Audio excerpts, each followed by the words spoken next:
So it goes like this. We're holding by the kinyan of Anova in the Memches Kinyanim, the seventh kinyan of Anova. That if a person wants to acquire Torah, if a person wants to make a full acquisition, have Torah miskayim, have Torah remain, have Torah to learn and actually make it a part and parcel of who he is, Anova is necessary. Now, the Fipashtus, on a very basic, bare bones, simple level, Anova means I would normally attribute it to a midah ben adam v'chaveiro. When I am relating to you, Jakey, when I'm relating to you, Shmar, I have to have a level of Anova. I can't be a Balgaiva. We assume that Anova and Gaiva are the two opposites of each other. And therefore, I can't be a Balgaiva. It's not that the world revolves around me, but there's enough of a place for both of us in the same world. There's a place for everyone to exist. There's a place for the world at large, in the world at large, for everyone to have a makom, a job, and therefore, Anova, the Fumriata, based on a very superficial glance, would naturally be Amida ben Adam lechavero, a way that we relate to another individual. And that is very, very much true. That is very, very much true. If that's the case, though, what does that have anything to do with Kinyan Torah? What does it have anything to do with acquiring Torah? Now, you could say on a basic level, nothing too sophisticated, nothing too complicated, is that when I approach the shiur, we've mentioned the scene before that you have bachrim that are entering shiur with their sole goal and purpose to disprove or ask a kasha, unanswerable kasha on the Rebbe. In other words, they're not going into the shiur to develop understanding, to acquire Torah from their Rav. They're going into the shiur to show off their own godless. They're going into the shiur to show off how wonderful they are at learning. And of course, that will prevent them from really coming to a true understanding, recognition, and realization of what is occurring and being delivered in the shiur. In other words, if you don't approach the shiur, you don't approach a Rebbe, you don't approach Torah with a level of anivus, with a certain level of, I am not the best.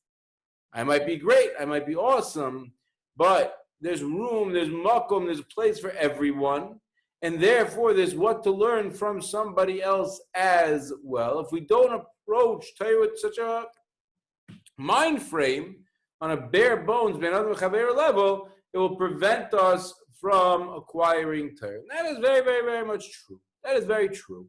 It is very true that if a person wants to be a ben Torah, if a person wants to acquire Torah, if a person wants to really learn Torah, when they approach the Rebbeim, when they approach the shiur, when they approach their chavrusas, they have to have a level of anivos to allow for somebody else to get their word in as well. Imagine going into a chavrusa shaft, and we're all guilty of this at some time. Imagine going into a chavrusa shaft saying, I really don't care, you don't say it out loud, but you think in your mind, I really don't care what my chavrusa has to say because I know that I'm right and he's wrong. I just need somebody to sit opposite me to make sure that I don't get up from my seat too often. I need somebody to sit opposite me so it's not so boring that I'm just talking to myself all day. But I don't really care what he says. It could be anyone. You know, if you had a talking monkey, that'd be just as good as having a wonderful Rosh Hashiva sitting opposite me. Because I really am not interested in what my chavrusas say. I'm just here to talk to myself and not make it so boring. We all know, without thinking too much, that is an inappropriate, wrong approach to a chavrusa shaft. That is an unsuccessful attempt at limudat Torah. If a person goes into the chavrusa with the sole purpose of hearing himself speak, with the sole purpose of talking to himself, then he will undoubtedly fail. He'll fail. So it requires a certain level of anivos with the approach. That is very basic and simple to understand. However, if you take it one step deeper, one step further, perhaps we can uncover and understand that there's a level of anivos that's so much more important when it comes to limud haTorah. What is that? What is that? The pasuk in Mishlei says, "Re'isa ish chacham be'einav." If you see a person who is smart in his own eyes, he thinks that he's the smartest person in the world. Tikvak l'kasil mimenu. There's more hope for the stupid person. There's more hope for the one who is foolish than for that smart person. What's the pshat? Says the Vilna Gaon, a person who knows that he's Aksil, he knows what he doesn't know, he knows what his qualities are, he knows what his capabilities are. Yesh loy tikva, he has potential. He has real, genuine potential for growth and development. Because it's possible that he'll fix himself, he'll remove his foolishness in one matter, he'll know where he has to go get corrected. But ish shehu chacham be'einav lo yireh be'einav vivaltoi. But a person who doesn't realize his foolishness, rather he looks at himself as a chacham, ein lo tikva. He has no hope. That's a pshat that a ksil, a foolish person, has more hope than the wise person. In other words, lahavdil, it's very easy for a coach to look on at his basketball team and say, this guy can shoot free throws and this guy can't. It's very easy for the coach to look on from an objective perspective and say, this is a better three-point shooter than that one. This guy's better layups, and that one's, it's not just bad luck, but he's actually not that good at taking layups. However, every single player that's on the team, whether it's on the junior team or on the senior team, whether in the varsity or JV, whether they're in the, the NBA or the G League, it doesn't matter. Every single player believes that he is the best that he could possibly be. Every single player believes that he's working as hard as he possibly can, and he is the top, the pinnacle, the prime guy on the court. And when push comes to shove, when they're down by 2 points with moments left, they want the ball in their hand because they know they're the best. It takes an outsider objective perspective to realize, to recognize, understand, guess what?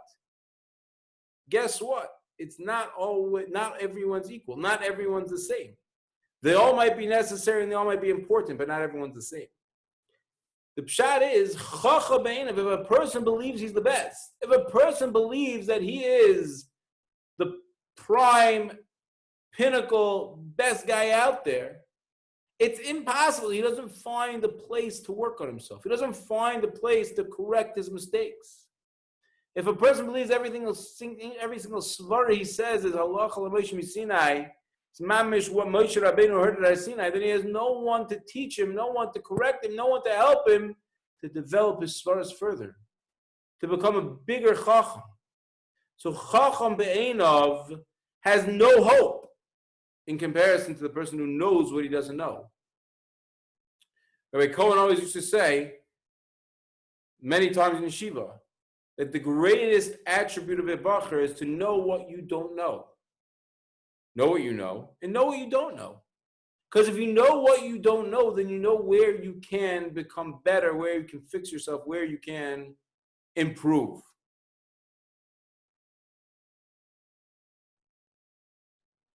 And this is especially true when it comes to limud haTorah. When it comes to basketball, so you can look at three-point percentage and say who's a better three-point shooter. You can look at field goal percentage, who's a better shooter. You can look at free throw percentage and say who can take more free throws and who's going to make more of them. But when it comes to limud haTorah, there's a very difficult objective standard that is very gray, shady, and unclear that you can't just put a percentage to it. In other words, if I believe that my svara is emes, who's to prove me wrong? Who's going to show me you don't have a Beferish Gemara against me. So mehechatesi that I'm wrong. Maybe Taka I am the wisest and the smartest. Maybe Taka I do have the best smartest. Maybe I am the brightest. So when it comes to Torah, it's especially true. And therefore, it requires a level of anivus, a realization and recognition that our chachma is not the best. To make it even, to highlight it even better, to bring it out that much sharper, I want to point out a piece by Rav Aaron Kotler. Rav Aaron Kotler explains a Rambam, where the Rambam in the end of Hilchos Me'ilah talks about using a davar kaddish for a non-holy purpose. Says the Rambam over there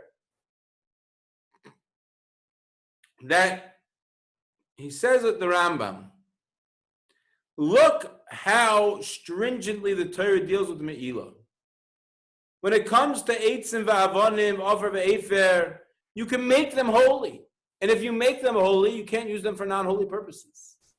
Something that has Kedusha cannot be used for Chulin. That's the Isur D'Oraisa, Me'ilah. Says the Rambam, Kal v'chomer le'mitzvah shechokak lanu HaKadosh Baruch Hu. All the more so when it comes to a mitzvah, when it comes to Torah that Hashem gave to us. That a person shouldn't kick them aside and cast them aside because you don't understand the reason. That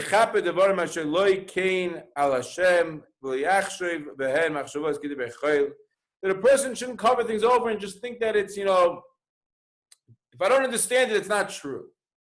Right? This mitzvah must be different because it doesn't fit with the times. Right? Now our modern social etiquette and social morale dictates otherwise. That, says the Rambam, is Me'ilah. That's using Kedusha for Chayil. That's degrading and defiling that which is holy. Explains Rav Aaron Kotler, when it comes to Torah, if a person doesn't understand the mitzvah, he doesn't understand the svar, he doesn't understand the logic behind it, and therefore he says that this mitzvah must be different, this halacha must be changed. So he's defiling Torah because he's saying that the Torah is extremely limited. The Torah is Chachma Eloki, it was given by Hashem with ultimate wisdom. And you're saying that if I can't grasp it, if I can't understand it, I can't capture it all, then it's wrong. You're saying Hashem's wisdom, Torah itself, is completely not infinite. You're saying Torah itself is defined and it must be dictated, it must be understood by human beings and by myself in particular. Could there be a greater gaiva? Could there be a greater azus sheloi b'kedusha? Could there be a greater haughtiness to say that if I don't get it, it must be wrong and different? Says Rav Aaron Kotler, you want to understand Torah? You have to approach Torah saying, this is halacha l'maish misina. This is from HaKadosh Baruch Hu. If I don't understand the svara, I'll break my head over it. But at the end of the day, I can't change it. I can't change it just because it doesn't add up and it doesn't fit in my mind. My Rebbe used to tell us in yeshiva all the time, Yom v'layla. We would learn a sugya. We would learn a sugya from beginning to end. We learn a sugya, Gemara, and he would ask 10 kashas. Then he would begin to go into the Rashis. So Rashi's answering this kasha, Rashi's answering that kasha. And he'd have the whole sugya mapped out clearly. That here are 10 kashas, here's where Rashi's dealing with the 10 kashas, 5 of the kashas, 8 of the kashas. Tosfos deals with these kashas. Everything's mapped out perfectly. He says, now, he says, that is the skeleton. That is mukhrach, that's what has to be true. What we've just said is true. You want to figure out the svara? It has to fit into that framework. The skeleton is emes. The skeleton doesn't change. The sugya dictates to you what it is saying. If you figure out a svara, wonderful, amazing, awesome. And if you don't, that doesn't change the sugya. That doesn't change that which is mochrach. Anivus means that when I approach my limud Torah, I recognize that I am not the one that understands everything. It's chachma eloiki. It's coming directly from HaKadosh Baruch Hu, and therefore I make myself subservient. I make my knowledge subservient to that of Hashem, and I say, guess what? If I don't get it, it's not wrong. Torah doesn't have to fit with the times, doesn't have to fit with my brain. If I don't get it, that means I got to work harder. Because it's coming from Hashem Yisbarach, it's coming from Hashem Yisbarach himself, and I have to do my best to figure out that which he wants to impart to me. Ad kan.